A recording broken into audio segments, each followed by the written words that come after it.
Анашым, сізден бірінші сұрайшы.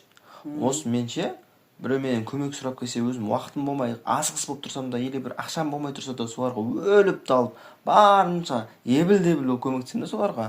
Ол неден? Ақ көңілсің да? Содан ба? Иә. Неге сол адамдар мен лақтырып кетсе, тағы да көмек сұрап келсе, тағы да көмектесем да оларға? Ол неден? Ол да ақ көңілдігінен. Апа, осы ақ көңілдің орысшасы қандай? Орысшасы ма? Лох қой. Лох. Hello, darkness, my old friend. Мен наушник тыңдаймын, маған сөйлеп қалмаңыз, мен бәрібір естімеймін. Саған ит те сөйлемейді. Саған ит те сөйлемейді. Ит сөйлей алмайды да ғой? Сөйлей алса да сөйлемейді саған. Не? Деп әрдеңені айтып, мен ашып жүресің ғой, иттің деп.